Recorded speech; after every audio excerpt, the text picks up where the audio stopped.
താരകപ്പെണ്ണിനെ ഡൽഹിയിലേക്ക് വിളിപ്പിച്ചു. അതെ, അവസാനം താരകപ്പെണ്ണിനെ ഡൽഹിയിലേക്ക് വിളിപ്പിച്ചിരിക്കുകയാണ്. നിയുക്ത MLA-മാരെയും മുതിർന്ന നേതാക്കന്മാരെയും മുൻ KPCC അധ്യക്ഷന്മാരെയും ഒക്കെ ഡൽഹിയിൽ വിളിപ്പിച്ച് മാരത്തോൺ ചർച്ചകൾ കഴിഞ്ഞു. ഇനി അവശേഷിക്കുന്നത് വോട്ട് ചെയ്ത വോട്ടർമാരെയും പിന്നെ താരകപ്പെണ്ണിനെയുമാണ്. അതുകൊണ്ട് താരകപ്പെണ്ണിൻ്റെ ആ അഭിപ്രായം എന്താണ് എന്ന് കേന്ദ്ര നേതൃത്വത്തിന് അറിയുവാൻ ആകാംക്ഷയുണ്ട്. അതുകൊണ്ട് താരകപ്പെണ്ണിനെയും ഡൽഹിയിലേക്ക് വിളിപ്പിച്ചിട്ടുണ്ട്. അതിനുശേഷം മാത്രമേ മുഖ്യമന്ത്രി ആരാവും എന്ന ആ പ്രഖ്യാപനം ഉണ്ടാവൂ എന്നാണ് വിവരം. കാരണം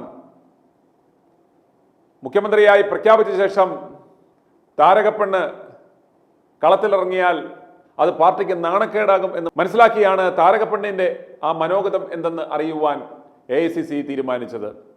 പിണറായി വിജയനും സംഘവും അടങ്ങിയിരിക്കില്ല. എല്ലാ തെരഞ്ഞെടുപ്പിലും ഒരു പവാടയോ ഒരു അടിവസ്ത്രമോ തപ്പിപ്പോയി അതിൻ്റെ ബലത്തിൽ അധികാരം പിടിക്കുന്നവർക്ക് ഇനി ഒരു തിരിച്ചറിവ് സാധ്യമാകണമെങ്കിൽ ഈ വഴി പിടിച്ചെങ്കിലേ സാധ്യമാകൂ എന്ന തിരിച്ചറിവ് അവർക്കുണ്ട്. അതുകൊണ്ടാണ് AICC അപ്രകാരം ഒരു തീരുമാനമെടുത്തത്. എന്തായാലും ഇത്രയൊക്കെയായി. ഇനി ആ താരകപ്പെണ്ണിൻ്റെ ആ മനോഗതം കൂടി അറിഞ്ഞ ശേഷം മുഖ്യമന്ത്രി ആരാണെന്നുള്ള പ്രഖ്യാപനം നടത്താമെന്ന്. ഇനി പ്രേക്ഷകർ കേൾക്കുവാൻ പോകുന്നത് i2y ന്യൂസ് റിയാക്ട് ഫോർ റൈറ്റിലേക്ക് ലഭിച്ച പ്രതികരണങ്ങളാണ്. എൻ്റെ സുനിൽ സാറേ, നിങ്ങളും ശ്രദ്ധിക്കുന്നില്ലേ എന്നുള്ള ഒരു സംശയമുണ്ട്. ചാനലുകൾ തികച്ചും വർത്താനം പറയുന്നു. ഈ സംസാരിക്കാൻ വരുന്ന കിഴങ്ങന്മാർക്കൊന്നും ഒരു ബോധവും ഇല്ലെന്നാണ് ഞാൻ ചിന്തിക്കുന്നത്. ആരും ചിന്തിക്കുന്നില്ലേ എന്തുകൊണ്ടാണ് പിണറായി വിജയൻ പ്രതിപക്ഷ നേതാവായിട്ട് വരാത്തത്? അല്ലെങ്കിൽ ഇപ്പോഴുള്ള പ്രതിപക്ഷത്തിരിക്കേണ്ട ആൾക്കാർ എന്തുകൊണ്ടാണ് പ്രതിപക്ഷ നേതാവിനെ തീരുമാനിക്കാത്തതെന്ന് ആരും ചിന്തിക്കുന്നില്ല. കാരണം ഈ കഴിഞ്ഞ 5 വർഷം സതീശനും പിണറായിയും തമ്മിലുള്ള നീക്കുപോക്ക് എന്താന്നുള്ളത് എല്ലാവർക്കും അറിയാവുന്നതാണ്. പക്ഷെ ആരും അത് ഓർമ്മിച്ചെടുക്കുന്നില്ല. ആ പയ്യനെ കൊണ്ടുപോയി കുരുതി കൊടുക്കാൻ വേണ്ടിയിട്ട് എടോ വിജയ എന്ന് വിളിച്ചതിന്റെ പേരിൽ ആ പയ്യനെ കൊണ്ടുപോയി കുരുതി കൊടുത്തു. സതീശൻ പുല്ലുപോലെ എടുത്ത് മാറ്റി. അതിൻ്റെ ഒക്കെ അടിയൊഴുക്കുകൾ അറിയാം. എന്തുകൊണ്ട്? അപ്പോൾ ഈ സതീശനും വിജയനും തമ്മിലുള്ള നീക്കുപോക്കുകളാണ് ഇവിടെ പ്രതിപക്ഷ നേതാവിനെ പ്രഖ്യാപിക്കാത്തത്. സതീശനാണ് മുഖ്യമന്ത്രിയായിട്ട് വരുന്നതെങ്കിൽ തീർച്ചയായിട്ടും പ്രതിപക്ഷ നേതാവ് പിണറായി വിജയനായിരിക്കും. കാരണം വീണ്ടും ഒരു കാര്യം കൂടി പറയാം, പിണറായി വിജയനായിരിക്കും ഭരിക്കുന്നത്, സതീശനല്ല. കാരണം കഴിഞ്ഞ 5 വർഷം അവർ തമ്മിലുള്ള നീക്കുപോക്കുകളും അടിയൊഴുക്കുകളും അന്തർധാരകളും തികച്ചും ആർക്കും അറിയാത്ത വിധത്തിലുള്ള കാര്യങ്ങളാണ്. അതിനു വേണ്ടിയിട്ടാണ് വെയിറ്റ് ചെയ്യുന്നത്. അല്ലാതെ കോൺഗ്രസ്സിൽ 3 പേര് ചട്ടുകമായിട്ട് നിൽക്കുന്നു, മറ്റവർ നിൽക്കുന്നു, ഒന്നുമല്ല. 100% ഗ്യാരണ്ടിയിൽ ഞാൻ പറയാം, സതീശൻ വന്നു കഴിഞ്ഞാൽ പിണറായി ആയിരിക്കും പ്രതിപക്ഷ നേതാവ്. അതിനു വേണ്ടിയിട്ട് വെയിറ്റ് ചെയ്യാണ്. ഈ സതീശൻ ഇപ്പോൾ ഇവിടെ മസിൽ പിടിച്ച് നിൽക്കുന്നത്, സതീശന് വേണ്ടിയിട്ട് ഗോഗുവ വിളിക്കുന്ന ആൾക്കാരെ പ്രത്യേകം ശ്രദ്ധിച്ചു കഴിഞ്ഞാൽ അറിയാം, തീവ്ര ഇസ്ലാമിസ്റ്റുകളും മറ്റുള്ള ആൾക്കാരുമാണ്. അത് CPM-ന്റെ ചട്ടുകങ്ങളാണ്. അപ്പോൾ ഇവിടെ ഒരു അന്തർധാര ഉയർന്നു വരുന്നത് എന്താണെന്ന് വെച്ച് കഴിഞ്ഞാൽ, CPM-ന്റെ സീറ്റുകളും കൂട്ടത്തിൽ മുഖ്യമന്ത്രി പദം കിട്ടുന്നില്ലെങ്കിൽ പതിയെ സതീശനൊരു പടലെ ഇങ്ങോട്ട് മാറി മുസ്ലിം ലീഗിനെയും കൂട്ടി സ്വതന്ത്രരായിട്ടുള്ളവരെയും കൂട്ടിയിട്ട് സുഖമായിട്ടൊരു മന്ത്രിസഭ ഉണ്ടാക്കുക എന്നുള്ള ഒരു കളിയും കൂടെ CPM ഇതിനകത്ത് കളിക്കുന്നുണ്ട്. പ്രത്യേകിച്ച് പിണറായി വിജയൻ കൊള്ളം കലക്കി എനിക്ക് കിട്ടിയിട്ടില്ല നീയും തിന്നണ്ട എന്ന് വിചാരിച്ചിട്ട് രണ്ടാമത് കൊണ്ടുപോയി വീണ്ടും അതാണ് അത്ര ഉറപ്പില് പിണറായി വിജയൻ LDF 3.0 എന്നുള്ള വാക്ക് പറഞ്ഞിരിക്കുന്നത്. അതിനു വേണ്ടിയിട്ട് കലക്കി പിടിക്കുകയാണ്. അതിനു വേണ്ടിയിട്ടാണ് ഈ കോൺഗ്രസിന്റെ സതീശൻ തേകിച്ച് മസിൽ പിടിച്ച് നിൽക്കുന്നത്. അതാണ് പിണറായിയും സതീശനുമായിട്ടുള്ള ബന്ധം. ഇതിൻ്റെ അന്തർധാരയും അടിയൊഴുക്കും ഒന്നും ആരും കൂടുതൽ ചുഴിഞ്ഞ് ചിന്തിക്കുന്നില്ല. അതാണ്, അത് മാത്രമാണ് സത്യം. സാർ, ഞാൻ ചേർത്തലയിൽ നിന്നാണ്. എൻ്റെ പേര് തുളസി ജയകുമാർ. സാർ, ഞാൻ എല്ലാ ന്യൂസുകളും കാണാറുള്ളതാണ്. എന്ത് വന്നെന്ന് പറഞ്ഞാലും VD സതീശൻ കയറരുത്, KC വേണുഗോപാലിനെ തന്നെ കയറ്റണം. VD സതീശൻ ഇത്രയും ആളുകൾ വിളിച്ചു പറയുന്നുണ്ട് VD സതീശൻ കൊള്ളില്ല എന്ന്. പിന്നെ എങ്ങനെയാ ഇത്രയും മുറവിളി കേരളത്തിൽ ഉണ്ടാവണമെന്ന് ഞങ്ങൾക്ക് ആർക്കും മനസ്സിലാവണില്ല. ഞാൻ ചെറുപ്പം മുതൽ കോൺഗ്രസിന്റെ ഒരു പ്രവർത്തകയാണ്. NSS കോളേജിൽ നിന്ന് കോൺഗ്രസിന്റെ ഭാരവാഹിയായിട്ട് വിജയിച്ചിട്ടുള്ള ആളാണ്. ഇപ്പോഴും കോൺഗ്രസിന്റെ ആൾ തന്നെയാണ്. നമ്മൾ ആരും ഒന്നും ചെയ്യുന്നില്ല. പക്ഷേ ഈ വിരുദ്ധത്തിന് വേണ്ടി കേരളമെമ്പാടി പ്രശ്നങ്ങൾ ഉണ്ടാക്കണു, പ്രക്ഷോഭം ഉണ്ടാക്കണു. ഇത് എങ്ങനെയാ ഉണ്ടാവണേ? നമ്മുടെ അഭിപ്രായത്തിൽ ഇത് കോൺഗ്രസ് പ്രവർത്തകരോ ജനങ്ങളോ വല്ലതും ആണോ ഈ പ്രതിഷേധം ഉണ്ടാക്കുന്നത്? ഒന്നും നടക്കുന്നില്ല. കോൺഗ്രസ്സുകാർ ആരും അനങ്ങുന്നില്ല. ഞാൻ ചോദിക്കുന്ന ഈ വടക്കൻ കേരളത്തില് എന്താ ഇങ്ങനെ ഈ ആളിക്കത്തുന്ന പ്രശ്നങ്ങൾ? ഇത് ആരാ ഉണ്ടാക്കണേ? വി ഡി സതീശൻ രഹസ്യമായിട്ട് കാണാൻ പോകുന്നു, അവിടെ പോകുന്നു, ഇവിടെ പോകുന്നു. വി ഡി സതീശനാണോ ഈ 5 വർഷം കൊണ്ട് കോൺഗ്രസിനെ വളർത്തിയത്? കേസിക്കൊന്നും ഒരു പങ്കുമില്ലേ? അപ്പൊ ഞങ്ങൾക്ക് ആർക്കും ഒരു പങ്കുമില്ലേ? ഇത്ര MLA-മാരുടെ സപ്പോർട്ട് ഉണ്ടാകുന്നത് വെറുതെയാണോ? ഇതൊക്കെ എന്താണെന്ന് AICC സ്വതന്ത്രമായി തീരുമാനം എടുക്കട്ടെ. അവര് ഫോഴ്സ് ചെലുത്താതെ അവരെന്താന്ന് വെച്ചാൽ അതാണ് നമ്മൾ കോൺഗ്രസ്സുകാര് അഭിമാനിക്കേണ്ട നിമിഷം എന്ന് പറയുന്നത്. അല്ലാണ്ട് ഇങ്ങനെ ബാർഗെയിൻ ചെയ്ത് ഇങ്ങനെ ഒരു ഫോഴ്സ് ഉണ്ടാക്കി വെറുതെ എന്തിനായി കേരളത്തിനെ അലമ്പാക്കണേ? ഫ്ലെക്സ് ബോർഡ് വെക്കരുത്, അലമ്പുണ്ടാക്കരുതെന്ന് വി ഡി സതീശനെ പിടിച്ച് 2 മാറ്റം ആടിയപ്പം സകലതും സ്വിച്ചിട്ട പോലെ തന്നെ നിൽക്കുന്നു എന്ന് കാണുമ്പോൾ ആളുകൾക്ക് മനസ്സിലാക്കത്തില്ല ഇതും ക്രിയേറ്റ് ചെയ്തതാന്ന്. അതല്ലേ ഇപ്പൊ രാത്രിക്കൊക്കെ കൊണ്ടുപോയി ഒരു ബാനർ വെക്കുന്നത് അതൊക്കെ കള്ളത്തരാന്ന് നമുക്കറിയില്ലേ? കേസിക്കെതിരെ എന്തിന് കേസി ആരാ? രമേശ് ചെന്നിത്തല ആരാ? VD ആരാ? ഇതെല്ലാം നമ്മുടെ കേരളത്തിന്റെ കോൺഗ്രസിന്റെ ആളുകളല്ലേ? ഇവര് പരസ്പരം കരുവാരി തേക്കേണ്ട കാര്യമുണ്ട്. അത് കേസി എന്ന് പറഞ്ഞാൽ എന്ത് നല്ല മനുഷ്യൻ, എന്ത് നല്ല വ്യക്തിയാ സർ. ഞാൻ പറയുവാണെങ്കിൽ ഞാൻ കോളേജ് പഠിക്കുന്ന കാലം മുതൽ എനിക്ക് കേസി അറിയാം. നമ്മൾ പ്രവർത്തകൻ എന്നുള്ള രീതിയിൽ നമുക്ക് കേസി നന്നായിട്ട് അറിയാം. നല്ലൊരു മനുഷ്യനാണ്. എത്ര പാവങ്ങൾ ചെന്നാലും എത്ര ആള് ചെന്നാലും ഈവൻ ഞാനൊരു താഴേക്കിടയിലുള്ള ഒരു വ്യക്തിയായിട്ട് പോലും എന്റെ മോളുടെ കല്യാണത്തിന് കേസി കഴിഞ്ഞ ഡിസംബറിൽ വന്നിട്ടുണ്ടായിരുന്നു. നമുക്ക് ആർക്കും നേരിട്ട് ബന്ധപ്പെടാവുന്ന ഒരു വ്യക്തിത്വം അങ്ങനെയുള്ളവരല്ലേ നമുക്ക് വരേണ്ടത് അല്ലേ? അതല്ലാതെ ഇരുളത്ത് നിന്നുകൊണ്ട് ഇങ്ങനെ ഒരു പുകമറ സൃഷ്ടിക്കുന്ന ഒരു വ്യക്തിയൊക്കെ വന്നിട്ട് ഈ കേരളത്തിനെ മുക്കിക്കൊല്ലാനാണോ പിണറായി, BJP, സതീശൻ ഇതൊക്കെ ഒരു കൂട്ടുകെട്ടാ? അതൊക്കെ നമുക്ക് എല്ലാവർക്കും മനസ്സിലാവും. പിന്നെ ആരിത്ര പ്രക്ഷോഭം ഉണ്ടാക്കണമെന്നാണ് നമ്മൾ കേൾക്കുന്നത്. വെറുതെ കുറെ ന്യൂസ് ചാനലുകാരും ഏറ്റെടുത്ത് പ്രശ്നം ഉണ്ടാക്കണം. ഇതിന്റെയൊക്കെ ആവശ്യമുണ്ടോ? എല്ലാവരും ഇനിയിപ്പോ വി ഡി സതീശനെ എടുക്കണമെങ്കിൽ എടുക്കട്ടെ, AICC തീരുമാനിക്കട്ടെ. നമ്മൾ അങ്ങനെയല്ലേ ചെയ്യേണ്ടത്? നമ്മുടെ കുടുംബത്തിൽ ഒരു പ്രശ്നം ഉണ്ടായാൽ മുതിർന്നവർ തീരുമാനം എടുക്കട്ടെ. അങ്ങനെ അനുസരിക്കണ്ടേ? ഈ പ്രശ്നം ഉണ്ടാക്കേണ്ട ആവശ്യമുണ്ടോ? നമ്മളെയൊക്കെ സമയം സാധാരണ ഉറങ്ങാൻ പറ്റും. എൻ്റെ മോളൊക്കെ എനിക്കൊക്കെ ഭയങ്കര പ്രഷറാവുന്നു ഈ തമ്മിത്തല്ലിയത്. എൻ്റെ മോളൊക്കെ എന്നെ കളിയാക്കണു, നമുക്ക് ഒന്ന് ഉറങ്ങുമ്പോൾ പോലും അയ്യോ ആരായി അങ്ങനെ ഒരു മെന്റാലിറ്റി ആയി. കാരണം കേസി ആവണം, നല്ലവർ വരും. കാരണം ഇനിയിപ്പോൾ കേരളത്തിൽ നല്ലൊരു വ്യക്തി വന്നില്ലെങ്കിൽ കേരളം പോയി, പിണറായിക്ക് അപ്പുറത്തായിട്ട് പോയി. നമുക്കൊക്കെ ഒന്ന് രക്ഷപ്പെടണമെന്നുണ്ടെങ്കിൽ നല്ല അറിവും പരിചയവും തഴക്കമുള്ള ഒരാള് എതിരിൽ നിന്നാൽ മാത്രമേ കേരളത്തെ പിടിച്ചു നിർത്താൻ പറ്റുള്ളൂ. എന്നാലേ തുടർഭരണം ഉണ്ടാവുള്ളൂ. ആർക്കെങ്കിലും ഭരിക്കാൻ വേണ്ടി തുടർഭരണം ഉണ്ടാവുള്ളൂ. എന്തിനാ ഇത്രയും കടുംപിടുത്ത വി ഡി സതീശൻ വിളിക്കുന്നത്? വി ഡി സതീശനെ മുൻപിൽ നിർത്തി ഈ ഇലക്ഷൻ ഒരിടത്തും പറഞ്ഞിട്ടില്ല. പിന്നെ എന്തിനാ വി ഡി സതീശൻ ഇത്രയും പ്രശ്നം ഉണ്ടാക്കണേ? എനിക്ക് തോന്നുന്നു വി ഡി സതീശൻ അല്ല പ്രശ്നം ഉണ്ടാക്കുന്നത്. വേറെ എന്തൊക്കെയോ ഹിഡൻ അജണ്ടകൾ എന്തൊക്കെയോ ആണ് പ്രശ്നം ഉണ്ടാക്കണമെന്നാണ് എന്റെ തോന്നല്. ഒത്തിരി നന്ദി സാർ. ഈ ഭയങ്കര പ്രഷർ, ഭയങ്കര ടെൻഷൻ എന്താണെന്ന് വെച്ചാൽ ഈ സമയം അടുത്ത് വരുമ്പോഴേക്കും രാഹുലിനെ ഇങ്ങനെ ഒരു പ്രഷർ കൊടുക്കുന്നു, രാഹുലിനെ കളിയാക്കുന്നു, പ്രിയങ്ക ഗാന്ധിയെ കളിയാക്കുന്നു, ആ നെഹ്റു കുടുംബത്തെയൊക്കെ കളിയാക്കുന്നു, എക്കേണ്ടിനെ കളിയാക്കുന്നു, രമേശ് ചെന്നിത്തലയെ കളിയാക്കുന്നു, KCയെ കളിയാക്കുന്നു. ഇതൊക്കെ എന്തിന്? ഒരു കുടുംബത്തിലുള്ള ആളുകൾ തന്നെ പരസ്പരം ചെളിവാരി എറിയണ കാണുമ്പോൾ നമുക്കൊക്കെ ഭയങ്കര സങ്കടം, ഭയങ്കര വിഷമം.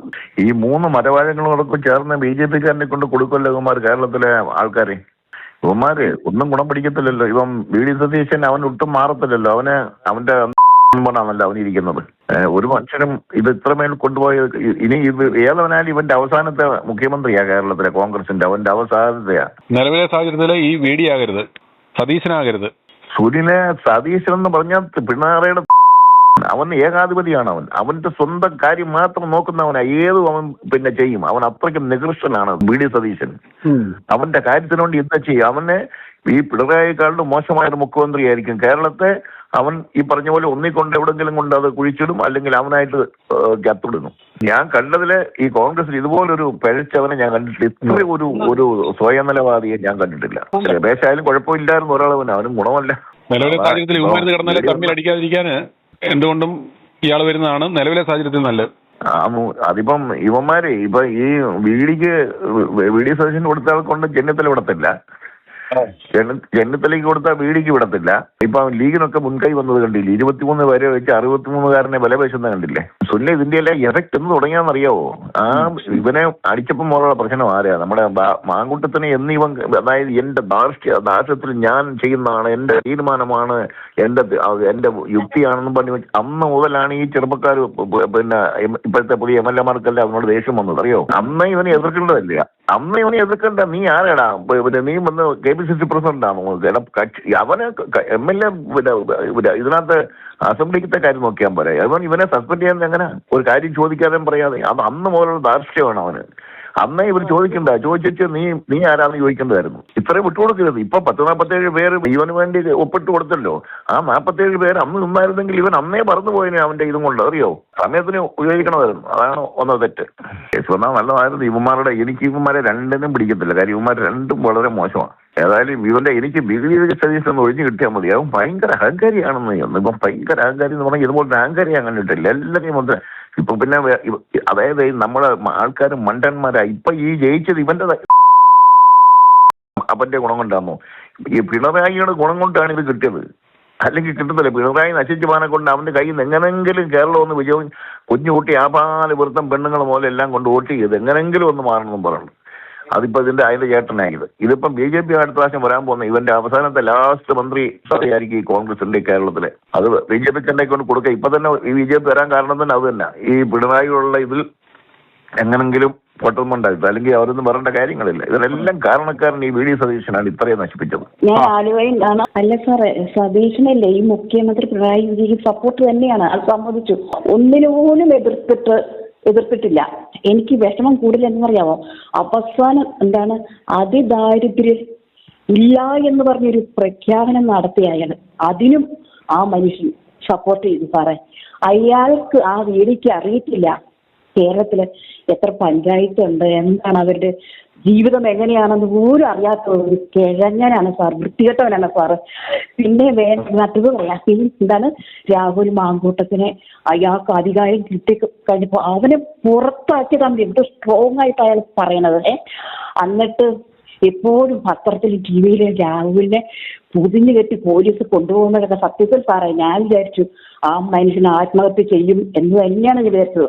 സഹിക്കാൻ പറ്റാത്തത് അതിൻ്റെയൊക്കെ തന്നെ ആയിരിക്കും. പക്ഷെ അങ്ങനെ അയാൾ സ്ട്രോങ് ആയിട്ട് പറയണമെങ്കിൽ ഞാൻ പറയുകയാണ്, ഹൈക്കമാൻഡിന്റെ നല്ല പവറുള്ളതല്ലേ. അപ്പൊ അവർക്കും പറയാമല്ലോ, താൻ ഇങ്ങനെ കൊണ്ട് മല്ലിടേണ്ട ആവശ്യമൊന്നുമില്ല, നിങ്ങൾ വേണ്ടെന്ന് പറയാ വേണ്ട, ഔട്ട് എന്ന് പറയാല്ലേ. എന്താ പഴങ്കഞ്ഞിക്കാരല്ലേ അവരില്ല, അവര് ഹൈക്കമാൻഡ്. അത് രാഹുൽ ഗാന്ധി അവർക്ക് എന്തൊരു പവറുണ്ട്, ഒന്നുമില്ല. ഞാൻ സുനിൽ സാറിന്റെ ഒരു സ്ഥിരം ന്യൂസ് കാണുന്ന ആളാണ് കേട്ടോ. ഞാൻ ഫ്രം ബാംഗ്ലൂർ. സാറെ കാലം ചോദിച്ചിരിക്കുന്നു സതീശനോട്, കാലം ചോദിച്ചേക്കുന്നു സാറെ, കാലത്തിന് ജീവനായി. സാറ് കാണിച്ച സാറെ കൊല്ലത്താൽ കൊടുത്താൽ കൊല്ലത്ത് കിട്ടുമെന്നുള്ളതിനെ സാറിന്റെ ന്യൂസ് ചാനൽ ഒരിക്കലും മറക്കാൻ പറ്റത്തില്ല. ഇപ്പം വീണ്ടും തേട്ട് വരികയാണ്. സാറ് പറഞ്ഞത് നമ്മൾക്ക് തന്നെയാണ് വന്നേക്കുന്നത്.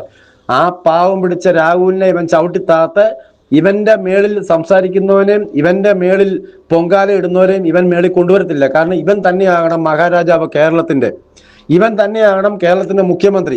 ഇവന്റെ മേളിൽ ഒരാളെ ഇവൻ പൊക്കാൻ സമ്മതിക്കത്തില്ല. നമ്മുടെ സുധാകരൻ സാറ് സംസാരിക്കുന്ന ആളാണ് രാഹുലിന്റെ പൊണക്ക് അങ്ങേരെ താഴ്ത്തി. ചെറുപ്പക്കാരായിട്ടുള്ള ഒരാൾക്കും അവസരമില്ല. എത്ര പേരുണ്ട് സുനിൽ സാറെ നമ്മുടെ കേരളത്തിൽ ഭാവി മുഖ്യമന്ത്രിയാകാനായിട്ട് യോഗ്യതയുള്ളവരെ?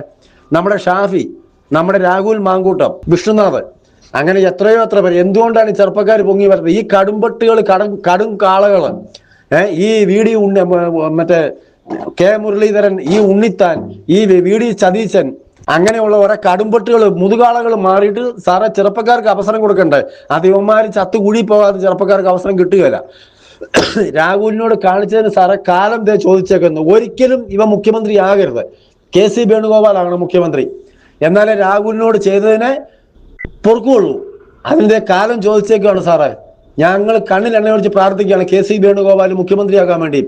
രാഹുലിനെ ഒന്നുമില്ലായ്മയിൽ നമ്മുടെ വിജയുടെ സാറിന്റെ ഒരു ന്യൂസ് ഞാൻ കണ്ടു ഇന്നലെ. നമ്മുടെ തമിഴ്നാടിന്റെ മുഖ്യമന്ത്രി വിജയിയെ പോലത്തെ ഒരു തലവരയുള്ള ആളായിരുന്നു നമ്മുടെ രാഹുൽ മാങ്കൂട്ടം. സംസാരം കൊണ്ടും വിദ്യാസമ്പന്നം കൊണ്ടും പേഴ്സണാലിറ്റി കൊണ്ടും എല്ലാം കൊണ്ടും വിജയിയുടെ ഒപ്പം നിൽക്കുന്ന ഒരാളായിരുന്നു നമ്മുടെ രാഹുൽ മാങ്കൂട്ടം. ഭാവി മുഖ്യമന്ത്രിയായിരുന്നു. ആ ആളെയാണ് സീറോയിലേക്ക് തവിട്ടി. അത് വേറെ ആരുമല്ല, ഈ VD ചതിന് ഒറ്റ ഒരുത്തരാണ്, അല്ലാതെ വേറെ ആരും കളിച്ചിട്ടില്ല. സാറിനറിയാവോ? കാരണം രാഹുൽ മാങ്കൂട്ടം വളർന്നാൽ ഇവന്റെ മേളിൽ പൊങ്ങിപ്പോവും. ഇവന്റെ മേളിൽ പൊങ്ങാൻ ഇവൻ ആരെയും സമ്മതിക്കത്തില്ല. ഇവനെ ഒന്നുമില്ലാതാക്കി കോൺഗ്രസിന് തൂറ കളയണം സാറേ. കാരണം അതുപോലത്തെ ഒരു എന്താ പറയുന്നത്, നമ്മുടെ കേരളം പോലും പൊറുക്കാത്ത ഒരു രീതിയാണ് ആ രാഹുൽ മാങ്കൂട്ടം. കോടതി പോലും വെറുതെ വിട്ടു, തെളിവില്ല. അവളുമാരൊന്നും അനക്കും ഇപ്പം കേൾക്കുന്നില്ലോ സാറേ. ഇപ്പൊ ന്യൂയോർക്കിൽ നിന്നും അമേരിക്കയിൽ നിന്നും ഗർഭം വരുന്നില്ലല്ലോ സാറേ, ഇമെയിൽ വഴി. സാറേ ഇത് കാലം തെളിയിച്ചു. പണ്ടൊക്കെ ആയിരുന്നു പുറകെ, ഇപ്പം അപ്പം ദൈവം ശിക്ഷ കൊടുക്കുക. i2i News, an eye for truth. i2i News subscribe ചെയ്തിട്ടില്ലാത്തവർ ഇപ്പോൾ തന്നെ സബ്സ്ക്രൈബ് ചെയ്യുക. നോട്ടിഫിക്കേഷൻ ലഭിക്കുവാൻ ബെൽ ബട്ടണും അമർത്തുക.